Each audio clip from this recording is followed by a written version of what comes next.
Kofi Annan est mort ce samedi à 80 ans. L'ancien secrétaire général de l'ONU et prix Nobel de la paix a dédié 40 ans de vie professionnelle aux Nations Unies. Antonio Guterres, actuel secrétaire général, a salué sa mémoire.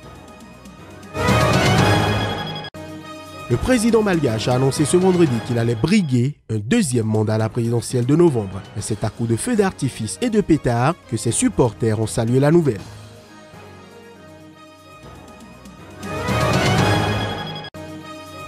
Le 38e sommet ordinaire des chefs d'État et de gouvernement de la SADC s'est ouvert ce vendredi en Namibie. Le président Joseph Kabila de la RD Congo s'est prononcé devant ses pairs. Ses propos à suivre dans ce journal.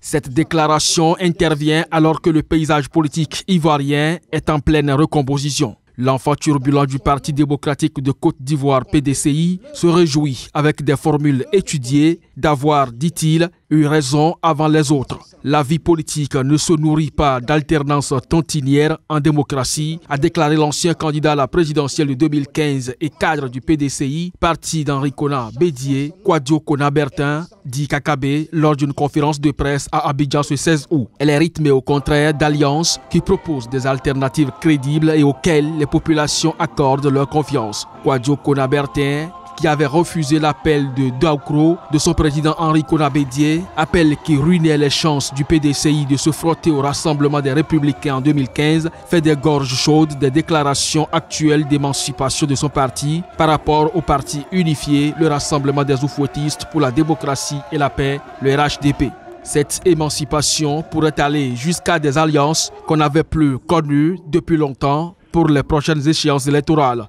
Mais l'UFPI réclame au préalable la révision de la commission électorale au plus tôt et avant les municipales d'octobre. Kakabe, lui, semble plus souple sur ce sujet. Je pars d'un principe que l'intention vaut l'acte. Pour la première fois, le chef de l'État lui-même admet qu'il faut revoir la CEI, la commission électorale indépendante. Donc certainement qu'il est disposé à le faire dès lors que les acteurs qui étaient en prison sortent de prison. La prochaine étape de mon point de vue, c'est qu'on appelle les uns et les autres à la table de négociation et qu'on pose les problèmes, a déclaré Kwadwo Konabertin.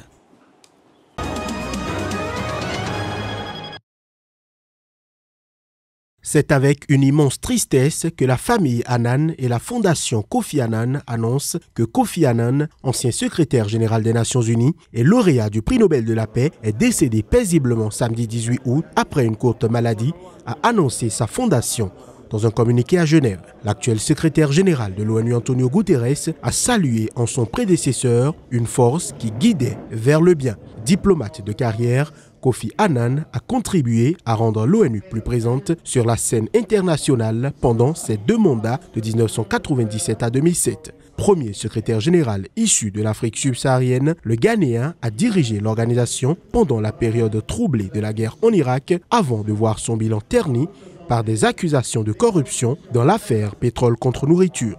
À son départ, il était cependant un des dirigeants de l'ONU les plus populaires. Conjointement avec l'organisation, il a reçu en 2001 le prix Nobel de la paix pour ses efforts en faveur d'un monde mieux organisé et plus pacifique. À part quelques années passées comme directeur du tourisme du Ghana, Kofi Annan a consacré 40 ans de sa vie professionnelle aux Nations Unies. Il a été le premier secrétaire général à être issu de l'organisation. Né en avril 1938 à Kumasi, au Ghana, fils d'un cadre d'une filiale du groupe anglo-hollandais Unilever, Kofi Annan a étudié à l'université de Kumasi, puis, grâce à une bourse, dans une université américaine, avant d'entrer à l'Institut des hautes études internationales de Genève. Il a créé une fondation consacrée au développement durable et à la paix et fait partie du groupe des Elders, terme anglais signifiant les anciens ou les sages, créé par Nelson Mandela pour promouvoir la paix et les droits de l'homme.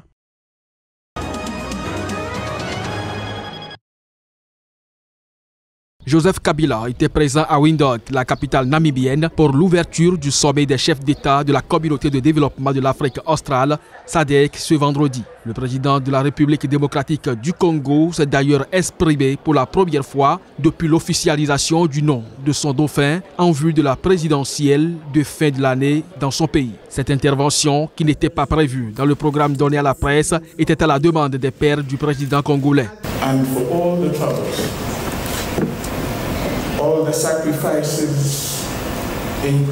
Et pour tous les troubles, tous les sacrifices, y compris le sang des fils et des filles des pays de la SADC qui ont été versés sur le sol congolais. Pour tous ces sacrifices, nous, en tant que nation, sommes et serons toujours reconnaissants.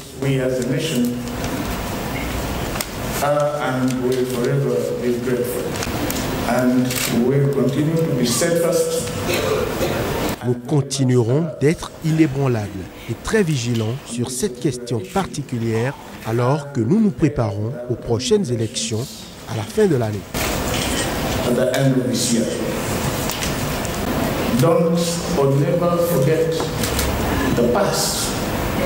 N'oubliez pas et n'oubliez jamais le passé.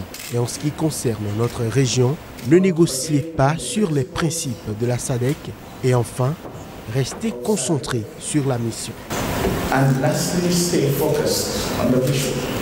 Joseph Kabila n'avait jamais dit lui-même qu'il quittait le pouvoir. C'est par la voix de son ministre de la Communication que le nom de son dauphin avait été annoncé à la presse, Emmanuel Ramazani Shadari. Ce dernier fait d'ailleurs partie de la délégation congolaise de ce sommet, bien qu'il n'ait plus de fonctions officielles. Ce 38e sommet a entre autres permis un passage de relais entre l'Afrique du Sud de Cyril Ramaphosa et la Namibie de Hage Geingob, qui prend la présidence tournante de l'organisation.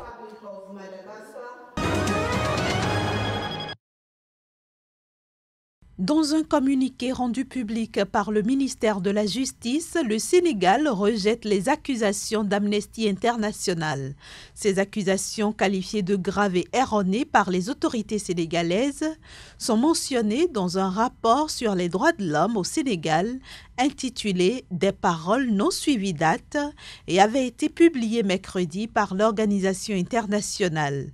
Mais pour Dakar, le dit rapport pose un problème d'objectivité et met l'accent plus sur des questions politiques que sur des sujets purement axés sur la situation des droits de l'homme au Sénégal.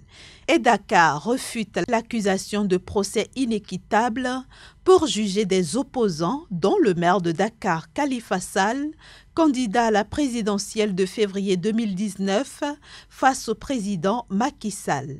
Les autorités sénégalaises justifient le rejet des nombreuses demandes de liberté provisoire pour Khalifa Sall par le fait que ce dernier n'a pas offert en cautionnement l'intégralité des frais prévus par la loi et n'a pas non plus fourni des espèces comme l'exige la loi.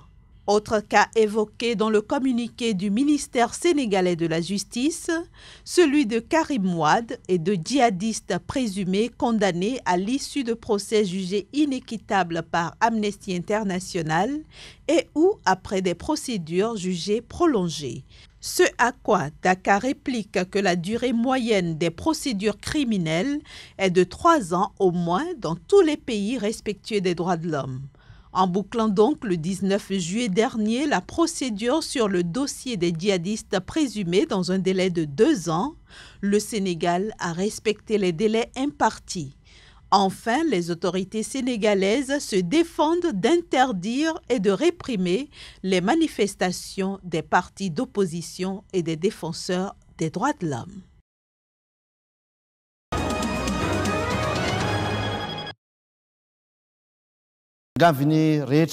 Le dossier de candidature du président malgache a été déposé à la Haute Cour constitutionnelle, portant à 14 le nombre de candidats officiellement déclarés.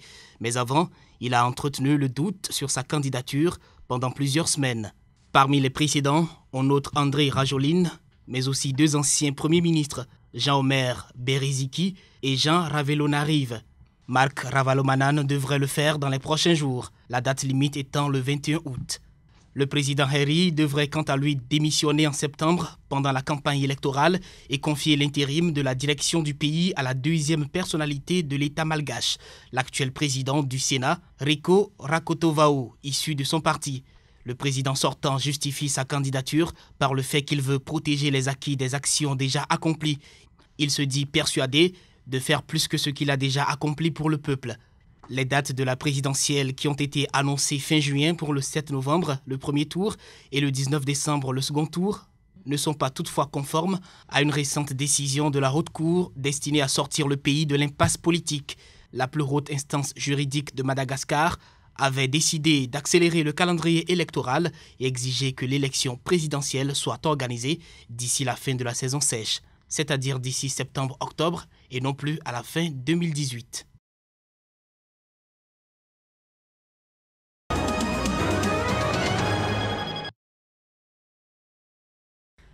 L'intervention de la police tunisienne a eu lieu dans la nuit de jeudi à vendredi au large de l'Ouatta au nord de la Tunisie.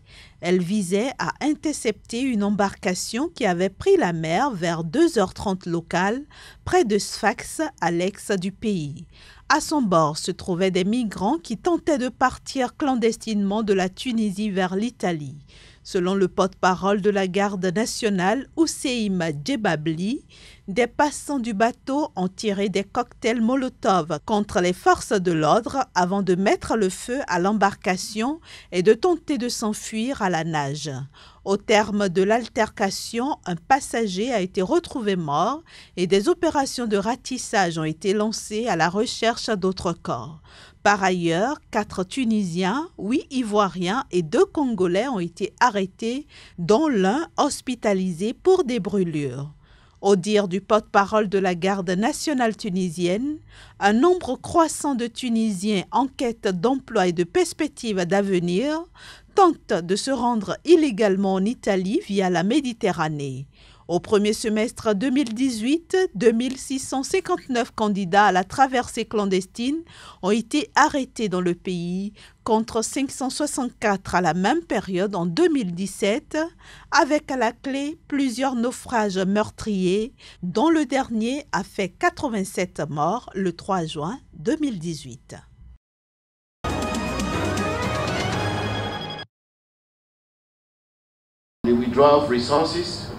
Nous n'avons pas de ressources en raison des élections. Ce n'est pas correct et je veux rassurer la presse et le public qui est ici avec nous aujourd'hui que nous n'avons pas cette politique en place, que nous n'avons pas mis en place aucune mesure pour commencer à retirer l'aide en raison des élections à venir. En ce moment même, nous venons d'échanger une lettre d'entente sur la façon dont nous pouvons travailler en étroite collaboration avec le gouvernement pour appuyer un retour volontaire digne et bien informé.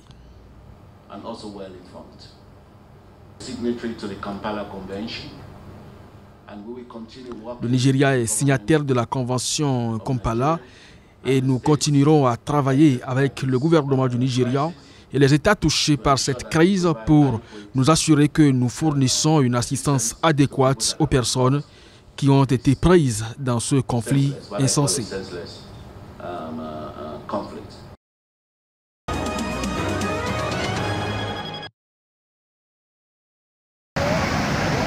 L'État du sud de l'Inde fait face aux pires inondations depuis un siècle, avec 324 vies perdues au moins en 10 jours. Des milliers de personnes ont déjà été secourues, mais 6000 sont encore piégées. Face à cette crise extrêmement grave, des opérations sont en cours pour secourir les personnes prises au piège par les inondations. 223 139 sans-abri ont trouvé refuge dans les 1500 camps installés pour les accueillir. Vendredi, le bureau du chef du gouvernement local a de nouveau mis en garde les 33 millions d'habitants de l'État. Les pluies torrentielles pourraient affecter ces 13 districts. Plus de 10 km de routes ont été endommagés ou détruits, a en outre annoncé le gouvernement local, qui a ordonné d'ouvrir les vannes dans 34 barrages et réservoirs où l'eau a atteint un niveau jugé dangereux. Très prisé des touristes, le Kerala, situé dans le sud-ouest de l'Inde, subit chaque année des pluies abondantes au moment de la mousson entre juin et septembre. Le Kerala, réputé pour ses plages bordées de palmiers et ses plantations de théiers, a été visité par plus d'1 million de touristes l'année dernière, selon des statistiques officielles.